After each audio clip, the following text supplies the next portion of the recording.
Assalamualaikum warahmatullahi wabarakatuh. Saya Arkan Rizwar. Di sini kita dari kelompok 5 ingin menjelaskan tentang Wairebo. Wairebo atau Wairebo adalah sebuah desa adat terpencil di Kabupaten Manggarai, Nusa Tenggara Timur. Wairebo merupakan salah satu destinasi wisata budaya di Kabupaten Manggarai. Di kampung ini hanya terdapat 7 rumah utama atau yang disebut sebagai Mbaruniang. Wairebo dinyatakan UNESCO sebagai warisan budaya dunia pada Agustus 2012. Lokasi desa Wairebo berpapasan langsung dengan Taman Nasional Komodo. Wairebo merupakan sebuah desa terpencil yang dikelilingi pegunungan dan panorama hutan tropis lebat di Kabupaten Manggarai Barat, Pulau Flores. Wairebo tidak hanya memiliki keindahan desa dan alamnya saja, ragam kehidupan dan sosialnya pun juga menjadi daya tarik. Desa ini ditinggali oleh 44 keluarga dengan mata pencaharian utama di sektor pertanian, seperti kopi, cengkeh, dan umbi-umbian. Masyarakat Wairebo masih mempertahankan cara hidup sesuai dengan budaya dan tradisi yang diwariskan oleh leluhur mereka. Untuk memenuhi kebutuhan air bersih, masyarakat menggunakan mata air yang berasal dari pegunungan. Sumber mata air ini dinamakan sosor, yang terbagi menjadi dua, yaitu sosor pria dan sosor wanita.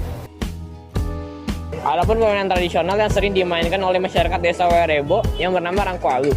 Rangkualu dilakukan dengan 4 orang memegang 4 tongkat bambu, memakai tongkat berbentuk palang dan menggerak-gerakannya, sementara orang lainnya harus melompat-lompati bagian selanya agar tidak terjepit bambu. Rumah adat dari Wairebo yang sudah kita sebutkan tadi bernama Mbaruniang. Mbaru yang artinya adalah rumah, dan niang yang artinya tinggi dan bulat. Rumah adat Mbaruniang berbentuk kerucut dan memiliki 5 lantai. Dengan tinggi sekitar 15 meter, tentunya rumah Mbaruniang ini sangat langka karena rumah ini hanya berada di desa Wairebo saja. Ada beberapa hal yang harus kalian tahu mengenai rumah adat Wairebo ini. Rumah Mbaruniang termasuk ke dalam rumah yang unik loh. Berbentuk kerucut dengan atap yang hampir menyentuh tanah, ditambah dengan mereka yang menggunakan daun lontar sebagai atap rumah mereka. Ada hal mencengangkan juga loh untuk rumah Wairebo.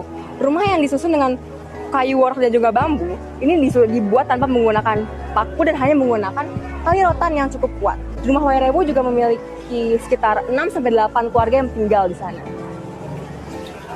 Rumah Wairebo ada 7, yang bernama Niang Gendang, Niang Gena Pirung, Niang Gena Jintam, Niang Gena Maro, Niang Gena Mandok, Niang Gena Jekong, dan yang terakhir Niang Gena Ndorong.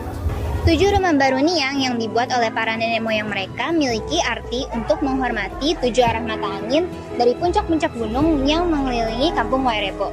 Hal itu mereka percayai sebagai cara untuk menghormati roh-roh yang memberikan mereka kesejahteraan. Semua Mbaruniang berdiri di tanah datar dan dibangun mengelilingi sebuah altar yang disebut compang. Compang berdiri sebagai titik pusat dari ketujuh rumah tersebut dan dipercaya sebagai bangunan paling sakral yang ada di sana.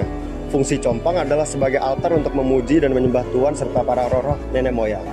Tiap lantai rumah Mbaruniang memiliki ruangan dengan fungsi yang berbeda-beda, yaitu lantai pertama dibagi dalam 2 bagian, nolong dan nutur, dengan 1 pintu sebagai jalan masuk dan keluar.